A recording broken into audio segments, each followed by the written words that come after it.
subscribe to our channel and press the bell icon. अस्सलाम वालेकुम अज़ीज़ तलबा तालिबात, सर अब्दुल सत्तार खान इस YouTube channel में आप तमाम का इस्तकबाल है। मराठी अंतर भारतीय तन्नवी मजमून मराठी जमात नहुम का ब्रिज कोर्स है डे 4।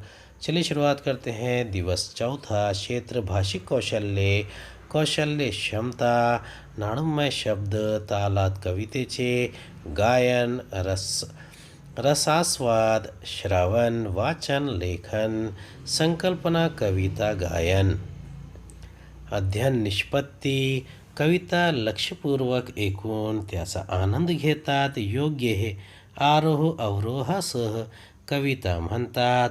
वर्षा ऋतूमध्ये वातावरणात होणाऱ्या बदलाचे निरीक्षण करून आपल्या शब्दात सांगतात।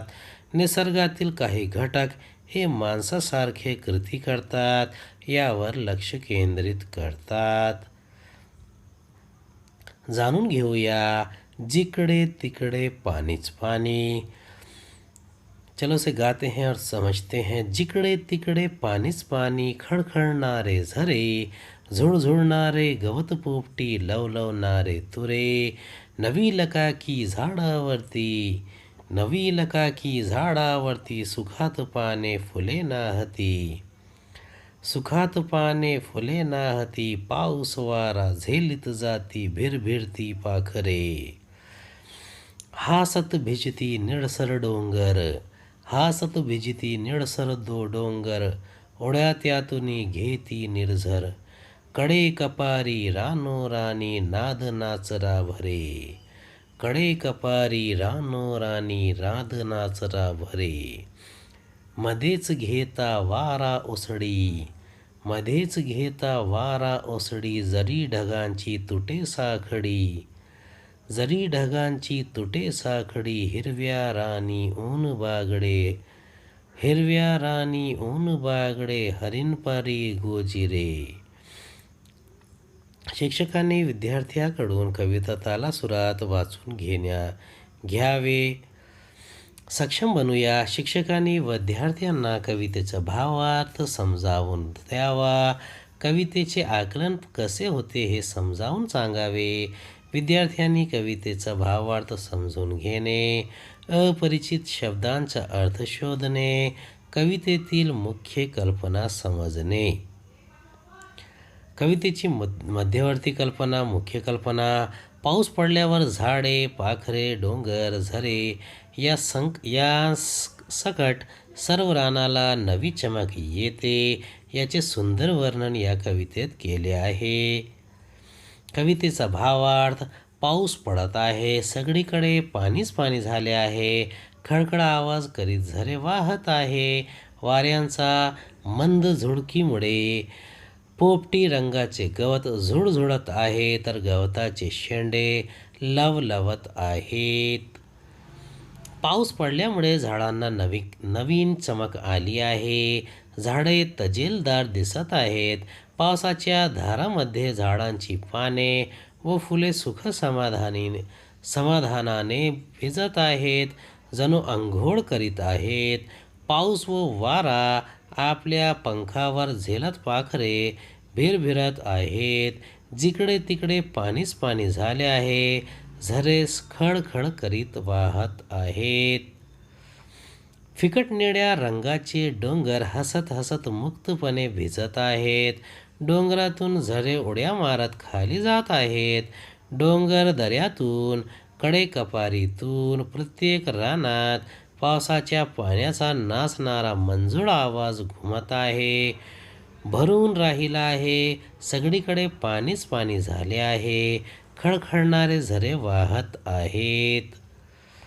मधूनच वाऱ्याने उसळी घेतल्यामुळे आकाशातल्या काळ्या ढगांच्या ची पांगापांग होत आहे, ढग विखुरले आहेत, हिरव्यागार रानात सुंदर हरिणासारखे ऊन बागडत आहेत, सभोवताली पाणीच पाणी झाले आहे, खळखळत आवाज करीत झरे वाहत आहेत।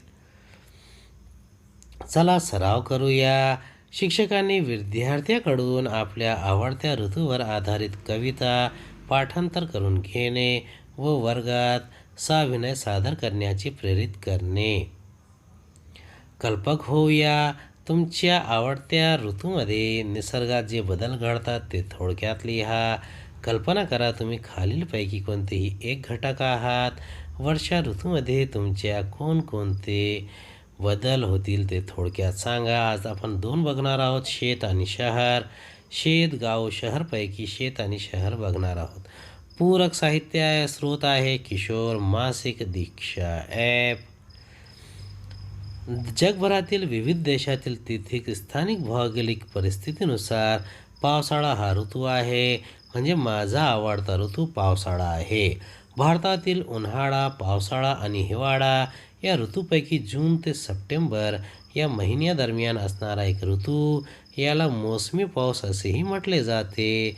पर्यटन संस्थेने त्याला हिरवा ऋतू म्हणजे ग्रीन सीझन असेही नाव अलंकारिक स्वरूपात दिलेले आहे.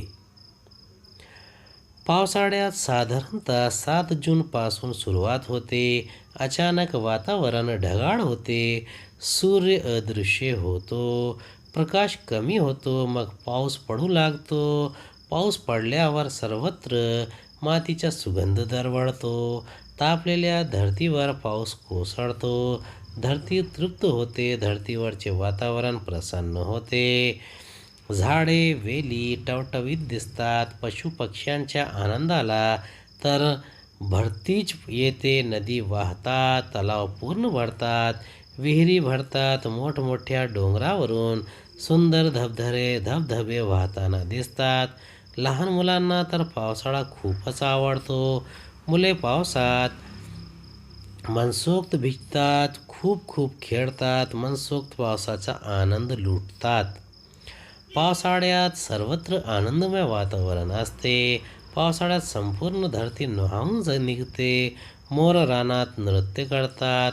बेडकांचा आवाज सर्वत्र घुमू लागतो. शेतकरी शेतीच्या कामाला लागतात. शेतीची मशागत करतात. शेतात बी पेरतात. या शेतीतून आपल्याला अन्नधान्य मिळते. खरोखरच पावसाळा सर्वांसाठी जीवनदायी आहे. पाऊस नसेल तर सगळे उजाड व भयान दिसते. सर्वांना जीवन नीरस वाटायला लागते. आज पावसाचे प्रमाण कमी झाले. याला कारण मानवाने अविचाराने केलेली झाडांची कत्तल. म्हणून बाबांनो, आज पाण्याचे महत्त्व प्रत्येकाला कळले आहे. आता सर्वांनी असा निश्चय करूया.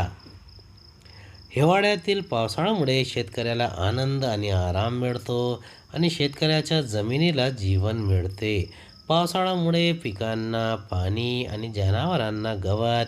हे खाड्या, जलाशय आणि पाण्याचे तलाव पुन्हा भरते. हे धुवून टाकते. गवत कापून जनावर यांच्यासाठी दिले जाते. दरवर्षी म्हणजे शहरात काय होतं, दरवर्षी मुंबईत सलग काही तास पाऊस कोसळल्यानंतर सखल भागामध्ये पाणी साचण्यास सुरुवात होते. पावसाळा सुरू होण्यापूर्वी मुंबई महानगरपालिका मोठ्या प्रमाणात नाले सफाईचे काम सुरू करते. यंदा मुंबई महानगरपालिकेने मोठ्या नाल्यामधून 3,24,000 मेट्रिक टन गाळ काढला असल्याची माहिती देण्यात आली आहे. पावसाळापूर्व नालेसफाई पूर्ण झाल्याचा दावा दरवर्षी पालिकेकडून केला जातो, पण काही तासाच्या पावसातच हा दावा फोल ठरताना दिसतो. गेल्या काही वर्षापासून दर पावसाळ्यात किमान एकदा तरी मुंबईची अवस्था अशीच होते असे निरीक्षण आहे. पण हे असे का घडते याच्यावर विचार करायला हवा. उम्मीद है आपको हमारा वीडियो पसंद आया होगा. अगले वीडियो में दोबारा मुलाकात होगी. खुदा हाफिज़.